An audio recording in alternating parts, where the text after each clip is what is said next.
बीडच्या मैदानात आजवर आकाचं राज्य सुरू होतं आणि आता एंट्री झालीये ती बापाची. बीडमध्ये बसलेल्या या बापानं आजचा दिवस गाजवलाय.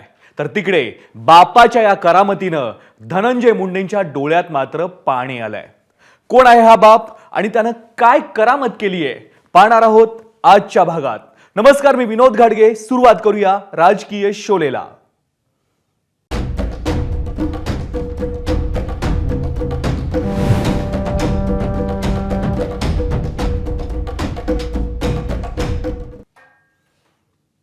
वाल्मिक कराडची कथित ऑडिओ क्लिप सोशल माध्यमांवर व्हायरल झाली.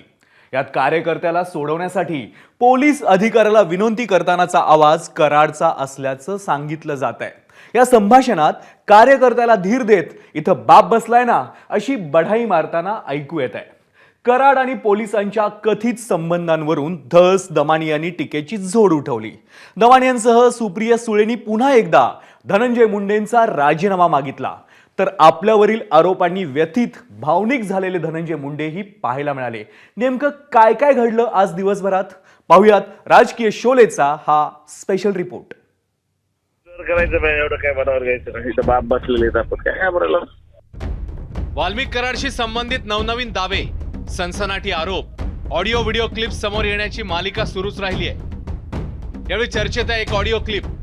एबीपी माझा या आवाजाची पुष्टी करत नसला तरी या संभाषणातून सायबर पोलिसांनी सोशल मीडियावरील पोस्टवरून एका कार्यकर्त्याला ताब्यात घेतल्याचं लक्षात येत आहे आणि त्याला सोडवण्यासाठी विनंती करणारा आवाज दुसऱ्या तिसऱ्या कोणाचा नसून वाल्मिक कराडचा असल्याचा दावा करण्यात येतोय.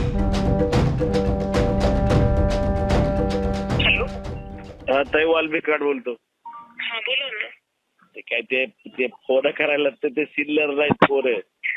ते काय करणार आहे तिकडे लक्षात यायचं करत. पोस्ट डिलीट केलं की बस झालं ना. दुसरं काय पाहिजे. ठीक आहे नाही, पोस्ट डिलीट करत टाका. हो पोरे काय होतं माहिती का, वातावरण खराब होते, सगळ्यालाच फोन चालू आहे आपली. ताई ते त्यांनी सुरुवात केली आधी. ताई आम्ही शांत होता, कुणाविषयी आरेला कारण नाही फोन जातो. एक दोन दिवस अजून चालला असं सुचण्यात आम्हाला, पण बाकी त्यांचा फोन वगैरे जाईल. चालतंय ते. ठीक आहे चालतं. हॅलो हॅलो, इग्नोर करायचं नाही. एवढं काय मनावर घ्यायचं नाही. बाप बसलेले आपण काय बोलायला. तुम्ही म्हणूनच दम धरेल आम्ही. द्यायचे थोडं नेमकं द्या लागलं ते म्हणून वापस तुम्हाला कॉल केला. सोडून द्यायचं. तुमच्यासमोर बोललो ना स्पीकर ऑन करून. हा बोल. वाल्मिक कराड आणि सायबर पोलीस अधिकारी यांची कथित ऑडिओ क्लिप व्हायरल झाल्यावर सामाजिक कार्यकर्त्या अंजली दमानिया अधिक आक्रमक झालेत. या प्रकरणात वाल्मिक कराड आणि पोलिसांचे संबंध यावर त्यांनी शंका उपस्थित केली आहे.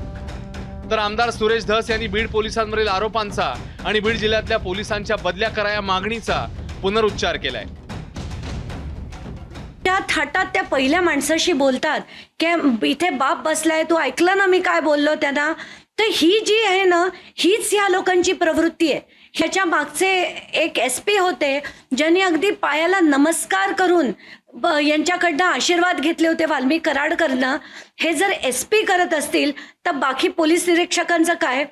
मी वाल्मिक कराडच्या रील्समधनं बघितलंय, सुदर्शन घुलेंच्या रील्स बघितलेत की यांचे बॉस जे आहेत ते धनंजय मुंडे आहेत. म्हणूनच मला वाटतं हे सगळं तोडून पाडण्यासाठी धनंजय मुंडेचा राजीनामा घ्यायलाच हवा. ही क्लिप पुढचे 10-15 दिवस चालणार आहे. माझी विनंती एकच आहे की कोण त्या महिला अधिकारी आहेत ज्यांना आकानी फोन केलेला आहे, कोण तो आरोपी आहे पोरगा म्हणलेला आणि किरकोळ केस आहे असं कोण म्हणालंय. मी नाही, त्या क्लिपमध्ये आलंय. तर आकानी हा फोन कोणत्या महिला अधिकाऱ्याला केलेला आहे, हे प्रकरण काय आहे आणि हे काय झालेलं आहे हे जरा मीडियानेच बाहेर आणावं आणि त्याच्यावरती मी नंतर उत्तर देईन. आज मंत्रिमंडळाची बैठक होती. सर्वांच्या नजरा धनंजय मुंडेंकडे होत्या. धनंजय मुंडे आज नेहमीच्या पांढऱ्या शुभ्र खादीच्या पोशाखाऐवजी कॅज्युअल चेक्स शर्ट घालून बैठकीला आलेले दिसले. या प्रकरणात नाव येत असल्यानं कौटुंबिक पातळीवर भावनिक झालेले धनंजय मुंडे यावेळी पाहायला मिळाले. आपल्या राजीनाम्याचा चेंडू त्यांनी अजित पवार आणि फडणवीसांच्या कोर्टात ढकलून दिला. त्यावर अजित पवारांनीही तात्काळ प्रतिक्रिया दिली. माझी राजीनाम्याची मागणी कुणी आतापर्यंत केलेली नाही. माझं म्हणणं आहे की मी राजीनामा द्यावा की न द्यावा, मी प्रथमदर्शनी दोषी आहे की नाही आहे, द्वितीयम दर्शनी मी दोषी आहे की नाही आहे, याबाबतचं सर्वस्व जे काय आहे ते आदरणीय मुख्यमंत्र्यांनी आणि उपमुख्यमंत्र्यांनी स्पष्ट करा. चौकशा चालू आहेत. त्या चौकशीमध्ये जे कोणी दोषी असतील त्यांना फाशीची शिक्षा झाली पाहिजे. तशा पद्धतीनं आपण सगळा प्रयत्न करतोय आणि ती चौकशी चालू आहे. त्याच्यात जर कुणाचे आणखीन काही नावं आली तर त्यांच्यावरही कारवाई केली जाईल. महायुतीतील अंतर्गत राजकारण कारणीभूत आहे का, असा प्रश्न शरद पवारांच्या राष्ट्रवादीच्या सुप्रिया सुळेंनी विचारलाय. राष्ट्रवादी अजित पवार यांच्या पक्षाला टार्गेट केलं जात आहे का, वर्दीची भीती कमी झाली आहे का, असे प्रश्न विचारताच नैतिकतेच्या आधारे राजीनामा दिला पाहिजे अशी मागणीही त्यांनी केली आहे. मी नैतिकतेवरच बोलते. मी कोणावर आरोप गेल्या 45 दिवसात केले नाही. मी नैतिकता या सरकारमध्ये आहे का नाही हा एक मोठा प्रश्न आहे. आणि नैतिकतेने आपण निवडून कशासाठी येतो, आपलं राजकारण कशासाठी आहे, तुमच्या आयुष्यात एक चांगला बदल करण्यासाठी ती एक सेवा आहे.